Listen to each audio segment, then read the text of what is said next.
Very good morning to all my dear student. आज हम chapter number first read कर रहे हैं। बट किसका?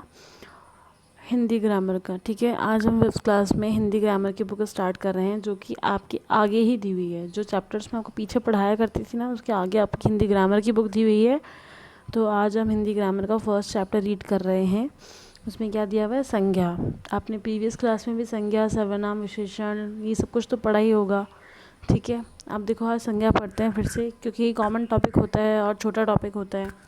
हाँ, तो इसके बारे में आपको पता होना चाहिए कि संज्ञा क्या होती है। जैसे हम इंग्लिश में क्या बोलते हैं? नाउन। ठीक है, क्या बोलते हैं इंग्लिश में उसे? नाउन। तो आज हम संज्ञा क्लास फर्स्ट में चैप्टर नंबर 1 संज्ञा, नाउन, हिंदी ग्रामर का संज्ञा स्टार्ट कर रहे हैं। तो देखते हैं इसमें क्या दिया गया है। ठीक है, हम देखो दिया हुआ है संज्ञा, नाउन, किसी प्राणी, वस्तु, व्यक्ति, स्थान या भाव के नाम को क्या कहते हैं? संज्ञा। ठीक है, जैसे इंग्लिश में अपन बोलते हैं ना, person, who person, the animals, ठीक है, प्लेस, इन सबको क्या बोलते हैं? ठीक है, संज्ञा बोलते हैं, नाउन बोलते हैं। पर्सन, प्लेस, ह्यूमन, एनिमल्स, ठीक है, उसे क्या बोलते हैं? संज्ञा बोलते हैं। जैसे हम क्या बोलते हैं? नाउन। आपने ये भी देखा होगा कि इंग्लिश में जब हम रीड करते हैं तो क्या होता है? एनिमल, थिंग्स, प्लेस, इमोशंस, हम इसे क्या बोलते हैं? संज्ञा बोलते हैं। ठीक है, अब देखो इसमें क्या दिया हुआ है? किसी प्राणी मतलब इंसान, व्यक्ति, वस्तु, स्थान, भाव के नाम को संज्ञा कहते हैं। ठीक है, क्या बोलते हैं? नाउन कहते हैं। अब देखो इसमें क्या दिया हुआ? प्राणी, मतलब प्राणी में कौन कौन से इंसान आते हैं? एनिमल्स में कौन कौन आते हैं? देखो मोहन भी प्राणी में आता है, क्योंकि हम क्या हैं? लिविंग थिंग्स है ना, लिविंग बींग्स हैं। तो हमें क्या आता है? एक प्राणी भी आते हैं और एनिमल्स भी आते हैं। एनिमल्स भी लिविंग बींग्स में आते हैं, लिविंग थिंग्स में आते हैं। तो इसमें क्या क्या? मोहन, हाथी, मनुष्य, स्त्री, घोड़ा आदि। मतलब एक घोड़ा भी जो होता है ना, वो भी एनिमल्स में आता है, पर वो लिविंग थिंग्स में आता है, इसलिए उसको प्राणी में कंसिडर्ड किया गया है। ठीक है, तो इसमें क्या आ गया? मोहन, हाथी, मनुष्य, स्त्री, घोड़ा आदि। आया समझ में? ऐसे ही अब देखो वस्तु दी हुई है, वस्तु को हम क्या बोलते हैं? थिंग्स। क्या बोलते हैं? थिंग्स। ठीक है, तो इसमें देखो क्या दिया हुआ है? कलम, पेन, मतलब मेज, जो कि हम जिस पे अपनी बुक को रख के पढ़ते हैं, पुस्तक, हमारी बुक, कुर्सी जिस पे हम बैठते हैं, चेयर, दवात जिसे हम बोलते हैं स्याही, इंक। ठीक है, तो क्या है? थिंग्स हैं, ये चीज़ें क्या हैं? थिंग्स मतलब चीज़ें हैं। आया समझ में? क्या है? वस्तुएं हैं। थिंग्स मतलब चीज़ें, वस्तुएं हैं। ठीक है, ये भी क्या किस में कंसिडर की जाती है? नाउन में कंसिडर की जाती है। नाउन में क्या क्या आता है? Animals, things, place and emotions. तो वैसे ही एनिमल्स को हमने किस में कंसिडर किया? नाउन में कंसिडर किया। वैसे ही थिंग्स भी नाउन में कंसिडर्ड होगी। अब प्लेस देखो क्या है? प्लेस मतलब स्थान। ठीक है, कोई जगह होती है जहाँ हम जाते हैं, या फिर कोई ऐसी जगह होती है जिसके आगे आपने देखा होगा ना कि कोई बड़ी बड़ी प्लेसेस होती है, उनके आगे क्या लगाया जाता है? द लगाया जाता है। ठीक है, वैसे ही कोई ऐसी प्लेस या फिर ऐसा शहर, ऐसे देश जहाँ पे हम जा रहे हैं, या फिर कोई ऐसे शहर का नाम होता है, उसमें वो क्या होती है? नाउन में कंसिडर होती है। मतलब एक जो प्लेस होता है वो भी किस में कंसिडर होता है? नाउन में कंसिडर होता है। देखो जैसे जयपुर, गांव, नगर, दिल्ली, जोधपुर आदि, ये सारे किस में कंसिडर होते हैं? नाउन में। नाउन में क्या कंसिडर होता है? प्लेस भी कंसिडर्ड होता है। अब है क्वेश्चन नंबर अभी है भाव, इमोशंस। ठीक है, अब इमोशंस किस में कंसिडर्ड होते हैं? आप देखना, इमोशंस भी किस में कंसिडर्ड होते हैं? नाउन में कंसिडर्ड होते हैं। देखो कैसे? मिठास, जैसे हम बोलते हैं मिठास, तो हमने क्या बोला? एक भाव बताया किसी के बारे में। भाव बताने का मतलब है, जैसे हमको मिठाई बहुत अच्छी लगी तो हमारे मुंह से क्या निकला? भाव, मतलब बहुत स्वादिष्ट है, आहा मिठास, ऐसे बोलते हैं ना अपन को बहुत ज़्यादा गर्मी होती है तो हम उसका भाव अपन क्या करते हैं? पहले उसको क्या करते हैं? एक्सपीरियंस करते हैं। जैसे हमको बहुत गर्मी लगती है तो हम क्या बोलते हैं? ओ गॉड बहुत गर्मी लग रही है। हमने वो भाव किया है, हमने वो इमोशंस लिए हैं। इमोशन मतलब हमें गर्मी का इमोशन आया, इसलिए हमने बोला कि अरे राम मुझे गर्मी लग रही है, बोलते हैं ना अपन। ऐसे ही दया, हम किसी को देखते हैं, हमें किसी पे दया आ जाती है तो हम क्या बोलते हैं? हमारे में दया के इमोशंस आ जाते हैं। ये भी किस में कंसिडर होते हैं? एज वेल नाउन में। ठीक है, क्रोध, किसी चीज़ को देख के या फिर किसी बात पे हमको गुस्सा आ जाता है तो वो क्या है? हमारे इमोशंस है। ठीक है, क्या है? हमारे इमोशंस हैं। तो ये भी एज वेल किस में काउंट होता है? नाउन में काउंट होता है। बचपन, जैसे अपन बोलते ना कभी कभी हम बचपन में ऐसे किया करते थे, हम जब छोटे थे तो हम ये किया करते थे, मेरी मम्मा मुझे बचपन में ये बोल के बुलाया करती थी, अब ये बोल के बुलाती है। तो ये सारी चीज़ें क्या है, हमारे भाव है, हमारे इमोशंस हैं। तो आपको अब समझ में आ गया कि नाउन में कौन कौन सी चीज़ें काउंट की जाती है, कंसिडर की जाती हैं। Animals, things, place, emotions. कौन कौन सी? Animals, things, place, emotions. आया समझ में? अब देखो क्या दिया हुआ है, संज्ञा के प्रकार, मतलब अब कितने टाइप्स ऑफ नाउन, ठीक है, काइंड्स ऑफ नाउन। संज्ञा के प्रकार, टाइप्स भी बोल सकते हैं, काइंड्स भी बोल सकते हैं, ठीक है, काइंड्स ऑफ नाउन। अब संज्ञा के कितने प्रकार होते हैं, कितने टाइप की संज्ञा होती है, टाइप्स ऑफ नाउन कितने प्रकार की होती है, बताया गया है। संज्ञा के निम्नलिखित 3 प्रकार, 3 टाइप्स होते हैं। मतलब कौन कौन से टाइप होते हैं? 3 टाइप्स होते हैं। अब आपको 3 टाइप्स पढ़ाए जाएंगे, वो 3 टाइप्स को आपको अच्छे से रीड करना है, ठीक है, उन 3 टाइप्स को आपको अच्छे से रीड करना है। सबसे पहले आपको ये बता दिया जाए कि संज्ञा के निम्नलिखित रूप कौन कौन से होते हैं। संज्ञा के निम्नलिखित 3 रूप होते हैं। उसमें से पहला क्या है, व्यक्तिवाचक संज्ञा, और सेकंड क्या है, जातिवाचक संज्ञा, एंड थर्ड क्या है, भाववाचक संज्ञा। ठीक है, क्या दिया हुआ है, सबसे पहले व्यक्तिवाचक, जातिवाचक और भाववाचक। इन तीनों का अपना अपना मतलब है। पहले मैं आपको एक ब्रीफिंग में बता देती हूँ।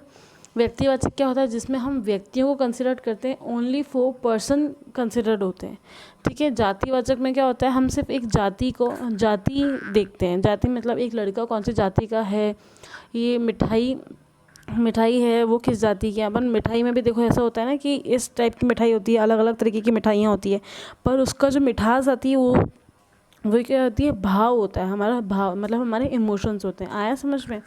तो व्यक्तिवाचक संज्ञा, जातिवाचक संज्ञा और भाववाचक संज्ञा। सबसे पहले देख लेते हैं व्यक्तिवाचक, ठीक है। व्यक्तिवाचक को रीड करते हैं। देखो, प्रॉपर नाउन, व्यक्तिवाचक को क्या बोलते हैं इंग्लिश में, प्रॉपर नाउन, ठीक है। जिस शब्द में किसी विशेष व्यक्ति, स्थान या वस्तु का बोध होता है, अंडरस्टैंडिंग होता है, उसे व्यक्तिवाचक संज्ञा कहते हैं। अब ऐसी नाउन, ऐसे शब्द, ऐसी चीज़ जिसमें नॉर्मल विशेष व्यक्ति मतलब किसी बड़े इंसान का नाम, मतलब कोई ऐसा बहुत ज़्यादा अच्छा पॉपुलर इंसान का नेम, और या तो फिर किसी पॉपुलर प्लेस का नेम, या फिर किसी पॉपुलर थिंग्स का नेम आता है, उसे क्या बोलते हैं, व्यक्तिवाचक संज्ञा। क्या बोलते हैं, व्यक्तिवाचक संज्ञा। इसमें दिया हुआ है ना, जिस शब्द से किसी विशेष व्यक्ति मतलब बहुत बड़ा इंसान जिसका नाम आ रहा है, और कोई ऐसी स्पेशल स्थान मतलब कोई ऐसी प्लेस या फिर कोई ऐसी चीज़ जिसका बोध हो रहा है। बोध मतलब पता लग रहा है कि ये बहुत बड़ी जगह है। जैसे ताजमहल का फ़ोटो दिया हुआ है, आपको पता है कि ताजमहल कैसा है, बहुत बड़ी प्लेस है, 7 वंडर्स में से एक है कि नहीं। तो ये क्या है, एक हमको बोध हो रहा है इस बात का कि ये जो स्थान है बहुत बड़ा स्थान है अपने आप में, ठीक है। तो क्या होता है, व्यक्तिवाचक संज्ञा। अब व्यक्तिवाचक संज्ञा में कौन कौन सी चीज़ें आती हैं, मैं आपको पहले भी बताया था, एनिमल्स जैसे व्यक्तिवाचक संज्ञा। व्यक्तिवाचक संज्ञा का मतलब क्या होता है, लिविंग थिंग्स, जिसमें सारी लिविंग थिंग्स आती हैं। देखो क्या क्या आता है, जैसे राकेश, राधा, उदयपुर, हिमालय, जलेबी, ताजमहल। अब देखो राकेश से क्या पता लग रहा है कि ये व्यक्ति है, व्यक्ति आ गया। राधा कौन है, एक लड़की है, ये भी व्यक्ति में कंसिडर्ड होगी। उदयपुर क्या है, स्थान है, तो स्थान का नाम आ गया। हिमालय क्या है, स्थान है, स्थान का नाम आ गया। ऐसे ही जलेबी क्या है, एक वस्तु है, एक थिंग में कंसिडर्ड होती है। जैसे बहुत हमको अच्छा लगता है उसको खा के अच्छा लग रहा है, तो क्या हो गया, भाववाचक संज्ञा। पर पहले तो किस में कंसिडर की जा रही है, एक वस्तु में कंसिडर की जाती है। ऐसे ही ताजमहल है, ताजमहल क्या है, एक प्लेस में कंसिडर किया जाता है। तो ये क्या हुआ, व्यक्तिवाचक संज्ञा। व्यक्तिवाचक संज्ञा कौन सी होती है, जिसमें विशेष व्यक्ति, स्थान तथा वस्तु का बोध हो, उसे क्या बोलते हैं, व्यक्तिवाचक संज्ञा। जैसे राकेश, राधा, उदयपुर, हिमालय, जलेबी और ताजमहल आदि। आया समझ में? अब नेक्स्ट रीड करते हैं। नेक्स्ट क्या दिया हुआ है, जातिवाचक संज्ञा। जातिवाचक संज्ञा में क्या दिया हुआ है, देखो, जातिवाचक संज्ञा को इंग्लिश में बोलते हैं कॉमन नाउन। क्या बोलते हैं, कॉमन नाउन। जिस शब्द से किसी जाति के सभी प्राणियों तथा पदार्थ का बोध होता है, वह ऐसी जाति जिसमें क्या होता है, सभी प्राणियों का तथा पदार्थ का बोध होता है, उसे क्या बोलते हैं, जातिवाचक संज्ञा। जातिवाचक संज्ञा का मतलब क्या होता है, जैसे कोई प्राणी है उसमें उसकी जाति का बोध हो रहा है, या फिर कोई पदार्थ है उसमें क्या हो रहा है, जाति या प्राणी का बोध होता है। मतलब जातिवाचक संज्ञा, जैसे लड़का क्या है, उसमें जाति का बोध हो रहा है। पर्वत, उसमें भी जाति का बोध हो रहा है। नदी मतलब बह रही है, मतलब नदी को हम किस में कंसिडर करते हैं, एक जाति में कंसिडर करते हैं, हम बोलते हैं फीमेल मेल ऐसे, ठीक है। ऐसे ही पुस्तक, फल, पशु, मिठाई आदि, ये सारे क्या है, एक जातिवाचक संज्ञा है। जातिवाचक संज्ञा का मतलब होता है एक जाति को क्या कर रही है, एक जाति का बोध कर रही हैं, ठीक है। ऐसे क्या बोलते हैं, कॉमन नाउन। कॉमन नाउन का मतलब होता है ये सारी चीज़ें क्या होती है, हर जगह हमको मिलती रहती है, ठीक है। एक लड़का नॉर्मल हमको रास्ते में मिल सकता है, हम उससे बात कर सकते हैं, ठीक है। ऐसे ही कोई ऐसी चीज़ें होती है, पदार्थ होते हैं, ऐसी चीज़ें होती है जो हमको दिख जाती है नॉर्मल, उसे क्या बोलते हैं, कॉमन नाउन। कॉमन नाउन का मतलब होता है जो चीज़ें हमको कॉमनली दिखती रहती हैं, उन्हें हम क्या बोलते हैं, जैसे लड़का, पर्वत, नदी, पुस्तक, फल, मिठाई, पशु, ये सारी चीज़ें क्या होती है, कॉमन नाउन में कंसिडर की जाती है। आया समझ में? इसे क्या बोलते हैं हम, जातिवाचक संज्ञा, ठीक है। आप देखो क्या करना है आपको, थर्ड देखो, थर्ड दिया हुआ है भाववाचक संज्ञा, उसे क्या बोलते हैं, एब्स्ट्रैक्ट नाउन। भाववाचक संज्ञा का मतलब होता है एब्स्ट्रैक्ट नाउन का मतलब होता है जिस शब्द से किसी प्राणी या पदार्थ के भाव या गुण या तथा स्वभाव का बोध होता है। देखो, या तो कोई प्राणी है या फिर कोई पदार्थ है, उसमें क्या होता है, हमको भाव होता है कि जैसे अपन किसी इंसान को देखते हैं उसमें भाव होता है कि इसमें बहुत दया भाव वाला भाव है। कोई पदार्थ होता है तो उसको हम उसका भाव कैसे पहचानते हैं कि ये बहुत सॉफ्ट है, ये बहुत हार्ड है, ठीक है। ऐसे ही उसमें उसका गुण, उसका स्वभाव क्या कहता है, उसे क्या बोलते हैं, भाववाचक संज्ञा। जैसे हम मिठाई खाते हैं तो हमको कौन सा भाव आता है, मिठास का भाव आता है। और अगर हम किसी को देखते हैं, किसी के ऊपर गुस्सा आता है तो उसे क्या बोलते हैं, क्रोध का भाव आना, ठीक है। उसे क्या बोलते हैं, भाववाचक संज्ञा। जैसे इंग्लिश में क्या बोलते हैं, एब्स्ट्रैक्ट नाउन। आप देखो फिर से पढ़ लो एक बार, जिस शब्द से किसी प्राणी या पदार्थ के भाव, गुण या स्वभाव का बोध होता है उसे क्या बोलते हैं, भाववाचक संज्ञा। जैसे वीरता, अब कोई वीर इंसान है, वो बहुत वीरता से काम कर रहा है तो उसका भाव क्या हो गया, वीरता से काम लेना, बहादुरी से काम लेना। बहादुर उसका क्या हो गया, गुण और स्वभाव हो गया। ऐसे ही बचपन में हम खेलते हैं तो हम क्या, हम भाव प्रकट कर रहे हैं कि हम भी बचपन में ऐसे हुआ करते थे, हम बचपन में ये खाया करते थे, हम बचपन में ये खाया करते थे, ये क्या है, हमारा एक भाव है। ऐसे ही मिठास के लिए मैंने आपको अभी भी बताया, जैसे हम मिठाई खाते हैं तो हमको उस मिठाई खाने से मिठास मिल रही है, ठीक है। किसी चीज़ को देख के हमें बहुत ज़्यादा खुशी हो रही है या फिर बहुत खुशी प्रकट हो रही है तो उसमें क्या है, हमारे खुशी का भाव है, ठीक है। किसका भाव है, खुशी का भाव है, ठीक है। हमको बहुत खुशी फील हो रही है उसको देख के। क्रोध, किसी को देख के हमको क्या होता है, बहुत किसी चीज़ पर हमको क्रोध आता है तो हमारा क्या भाव प्रकट हो रहा है, हमारा भाव प्रकट हो रहा है गुस्से का, क्रोध का।